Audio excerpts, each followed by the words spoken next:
Bayangkan sebuah kerajaan besar, megah, dan penuh wibawa, runtuh bukan karena kalah dalam perang fisik semata, melainkan karena perubahan zaman, keyakinan, dan perpecahan dari dalam.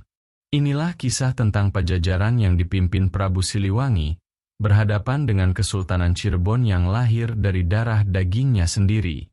Sebelum kita masuk lebih dalam ke kisah yang penuh intrik ini, jangan lupa subscribe, like, dan nyalakan lonceng notifikasi, supaya kamu tidak ketinggalan cerita sejarah Nusantara yang penuh hikmah dan makna. Kerajaan Pajajaran berdiri tegak di tanah Parahyangan, Jawa Barat, dengan ibu kota Pakuan Pajajaran, kini dikenal sebagai daerah Bogor. Pada abad ke-15, Pajajaran dipimpin oleh seorang raja besar yang namanya melegenda hingga kini, Prabu Siliwangi. Di bawah kepemimpinannya, Pajajaran mencapai masa keemasan.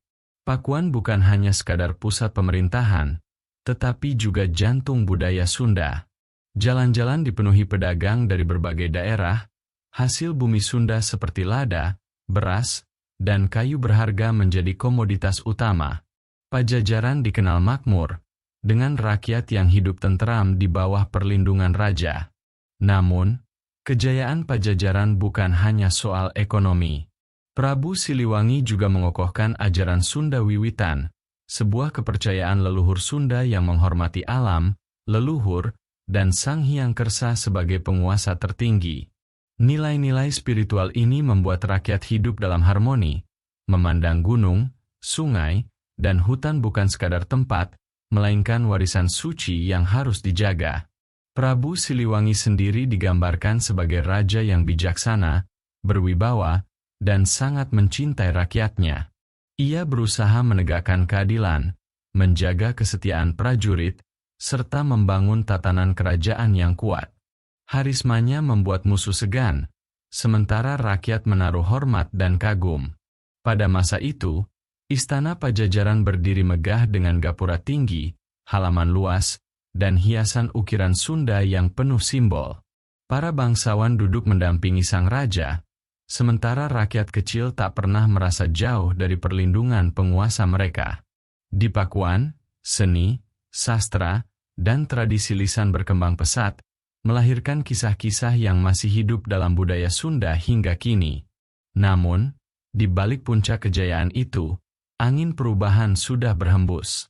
Dari arah utara, pelabuhan-pelabuhan kecil seperti Muara Jati, Cirebon, mulai tumbuh. Perdagangan internasional semakin ramai, dan bersama itu hadir pula pengaruh agama dan budaya baru yang perlahan-lahan menantang tatanan lama Pajajaran. Prabu Siliwangi mungkin belum menyadari saat itu, bahwa dari darah dagingnya sendiri, akan lahir kekuatan yang kelak menjadi lawan terbesar kerajaannya. Di balik megahnya Pajajaran, tersimpan kisah tentang seorang putra raja yang memilih jalan berbeda dari ayahnya. Ia adalah Pangeran Walangsungsang, putra Prabu Siliwangi yang lahir dari permaisuri Dewi Rara Lembayung. Sejak muda, Walangsungsang dikenal cerdas, tekun, dan memiliki rasa haus akan pengetahuan. Namun, dalam hatinya tumbuh keresahan. Ia mulai merasa bahwa ajaran leluhur yang dipegang teguh oleh istana tidak sepenuhnya menjawab pencarian spiritualnya. Pencarian itu membawanya pada pertemuan dengan para pendakwah Islam yang datang melalui jalur perdagangan di pesisir utara Jawa. Walangsungsang akhirnya memeluk Islam, dan mengambil nama Abdul Kamil. Keputusannya tidaklah ringan, karena itu berarti ia meninggalkan ajaran Sunda Wiwitan yang dijunjung tinggi ayahnya. Bersama adiknya, Nyi Mas Rara Santang, ia semakin mantap melangkah dalam keyakinan barunya. Keputusan ini mengguncang istana Pajajaran. Bagi Prabu Siliwangi, pengkhianatan terbesar bukanlah dari musuh luar, melainkan dari darah daging sendiri. Seorang raja yang teguh memegang adat dan tradisi leluhur tentu sulit menerima kenyataan bahwa anaknya menolak warisan spiritual dan politik yang selama ini dijaga dengan segenap tenaga. Namun, Walangsungsang tidak gentar.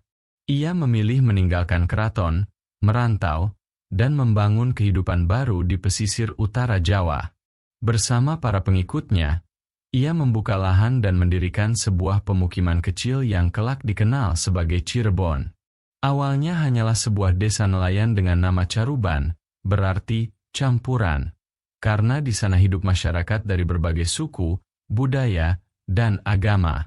Dari Caruban inilah lahir sebuah kekuatan baru.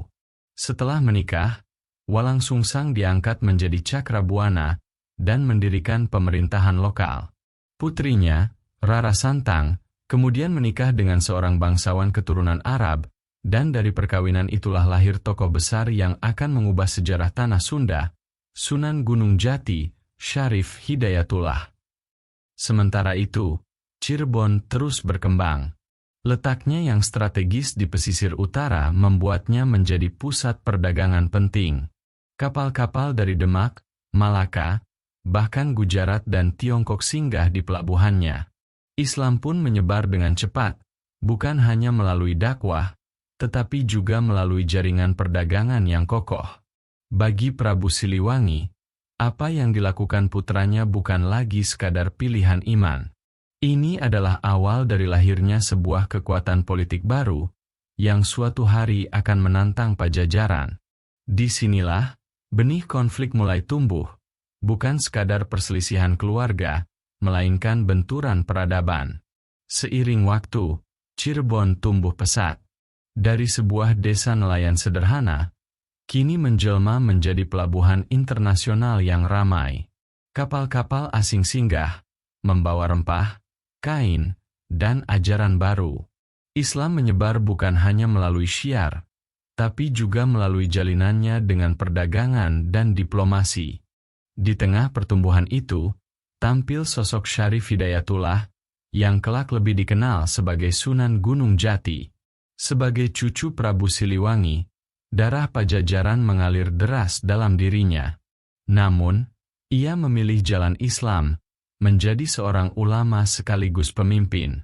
Kepemimpinan Sunan Gunung Jati membawa Cirebon semakin kuat, baik dalam bidang agama, politik, maupun ekonomi.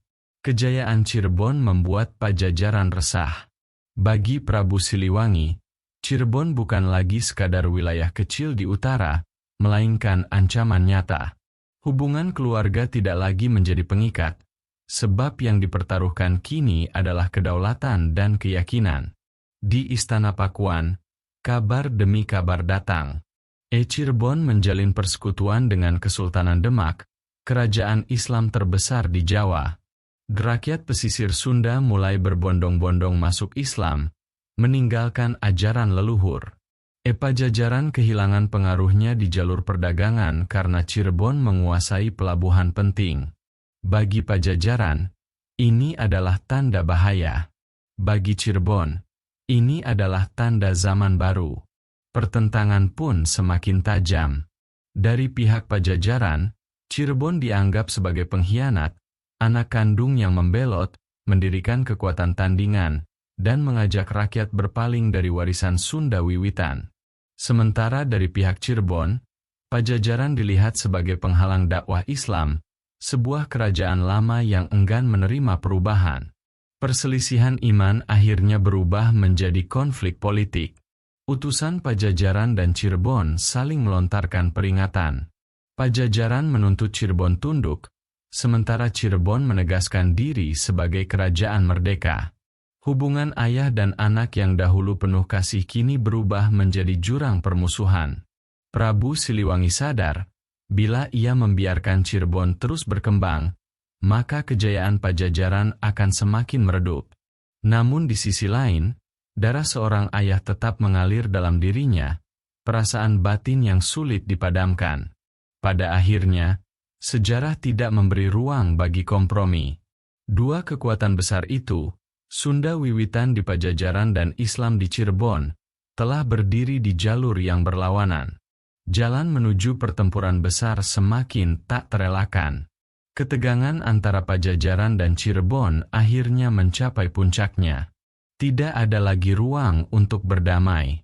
Pajajaran, dengan Prabu Siliwangi sebagai penguasa tertinggi, memandang Cirebon sebagai duri dalam daging, sebuah kerajaan baru yang berdiri di atas pemberontakan anak kandung sendiri. Sementara itu, Cirebon telah bertransformasi.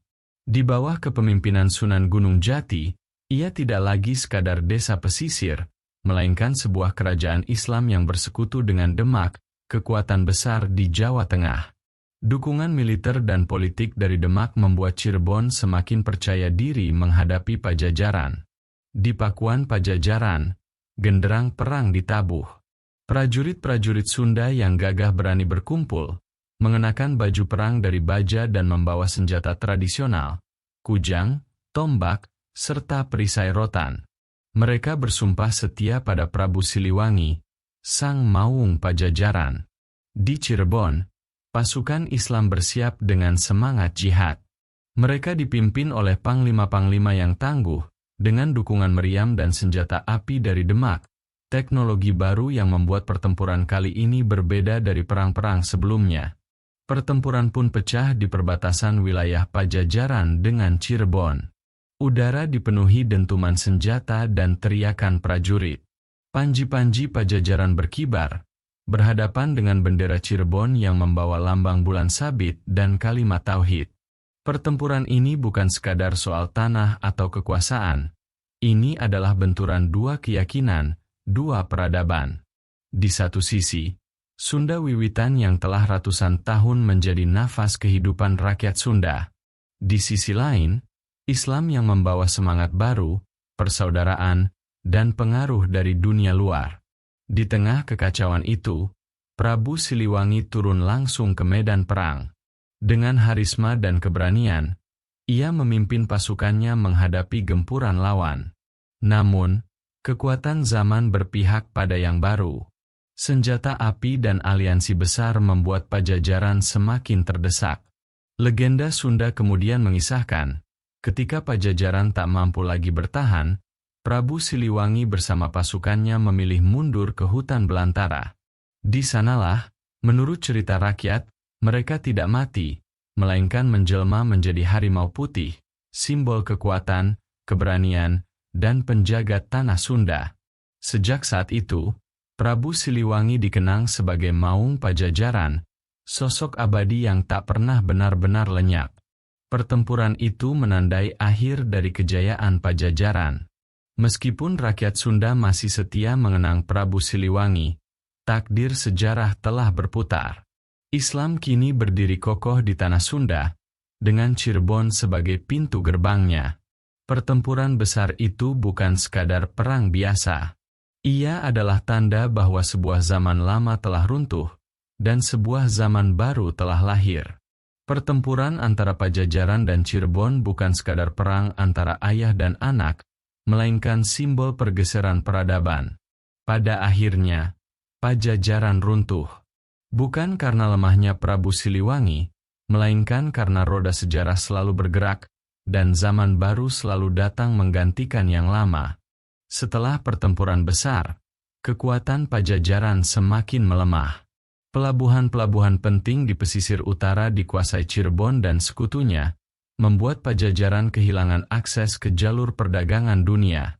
Perlahan namun pasti, Pajajaran terisolasi. Ibu kota Pakuan Pajajaran yang dahulu megah, akhirnya ditinggalkan. Rakyatnya tercerai-berai, sebagian bergabung dengan Cirebon, sebagian lagi tetap setia pada ajaran Sunda Wiwitan dan melanjutkan hidup di pedalaman. Prabu Siliwangi sendiri, menurut legenda, lenyap ke hutan bersama pasukannya dan berubah menjadi maung putih, abadi dalam ingatan masyarakat Sunda. Di sisi lain, Cirebon justru tumbuh semakin kuat.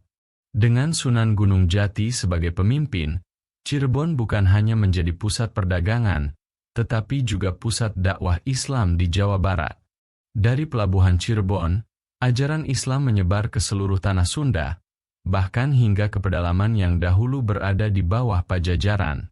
Cirebon menjalin hubungan erat dengan Kesultanan Demak, dan kelak berperan penting dalam jaringan politik Islam di Nusantara. Dari sinilah lahir tradisi baru yang memadukan budaya Sunda dengan Islam, melahirkan identitas khas masyarakat pesisir Jawa Barat. Runtuhnya Pajajaran tidak membuat nama Prabu Siliwangi hilang. Justru sebaliknya, ia semakin dihormati sebagai simbol kejayaan Sunda, keberanian, dan martabat leluhur. Hingga kini, masyarakat Sunda masih mengenang Siliwangi sebagai Raja Agung yang tidak pernah benar-benar mati, melainkan bersemayam dalam jiwa rakyatnya. Sementara itu, berdirinya Cirebon menjadi tonggak sejarah baru. Ia adalah bukti bahwa peralihan zaman selalu melahirkan harapan baru. Dari sebuah desa kecil bernama Caruban, lahirlah kerajaan Islam yang memainkan peran penting dalam sejarah Nusantara. Kisah tentang pertempuran Pajajaran dan Cirebon adalah cermin perjalanan bangsa, bahwa setiap kejayaan akan digantikan oleh kejayaan lain, dan setiap perbedaan, meskipun pahit, melahirkan babak baru dalam sejarah. Prabu Siliwangi dan Sunan Gunung Jati, ayah dan cucu, Sunda Wiwitan dan Islam, bukan hanya tokoh yang berseberangan, tetapi juga dua sisi dari warisan budaya Sunda yang membentuk identitas Jawa Barat hingga kini. Pak Upin jangan lupa untuk subscribe, like, dan share agar kita bisa terus menggali kisah-kisah sejarah Nusantara yang penuh hikmah. Karena sejarah bukan sekadar masa lalu, melainkan cermin bagi masa depan.